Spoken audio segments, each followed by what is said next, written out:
Hi there Libra, thank you for joining me for your weekly forecast for week commencing the 31st of March. Relationships, who'd have them? Well, they seem to be the major part of our lives. And of course, if we're fortunate enough to have really good relationships, particularly in our family, that gives us the bedrock to cope with the stresses and strains of life. But your relationship seems to be an area generally that's been a little bit uncertain over the last couple of years, as Uranus, the planet of unpredictability, has been making its way through this part of your scope. Last week's new moon, which ended the week, saw the sun and the moon pretty close to Uranus, and all through this week that relationship between the sun and Uranus continues, particularly midweek it peaks. But this is going to see the sun move into a T-square that's been going on broadly for much of this year between Jupiter, Pluto and Uranus. Now, when we get Pluto and Jupiter in opposition, we see opposing forces that want different things. Pluto is very much about your emotional needs at the moment. Jupiter is very much about what you want in terms of your outer world, and perhaps in some degrees how you want to be perceived by other people. And Uranus, of course, has been in the part of your scope to do with relating. Now, relating is something that Libran people tend to do pretty skillfully. And you can be a good listener, but you're also a leader. You're a cardinal sign. But Uranus has perhaps played out in different ways for different Librans over the last couple of years.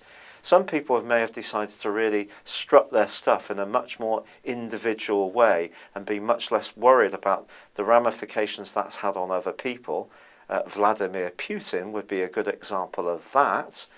Or you've got some Libras which may be finding it more difficult to assert themselves as individuals and find it that other people keep changing the rules, and that makes them feel uncertain, and it feels the whole relationship situation is changing without any inference from them or any influence, and that makes potentially for a certain degree of insecurity.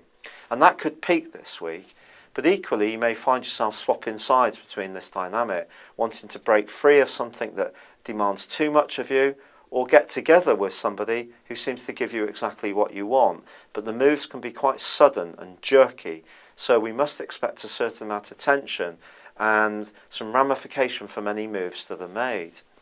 What does come up is that by the end of this week on Saturday, Venus, your ruler, moves into the part of your horoscope which is less to do with joy and fun and sexuality, and more to do with being realistic about how things are. In other words, we don't always get everything we want in life, and this move of Venus just cautions you to try to moderate some of your demands, or to try to persuade someone to moderate some of theirs. But I do feel generally relationships with people in general, or a few people, or one person, may be an area that you're very focused upon, but this could see you more competitive, more determined to make them know who you are, or it could see you more wanting to forge constructive links or break free of something that's not working at all well. Thank you for joining me, good luck, and goodbye for now.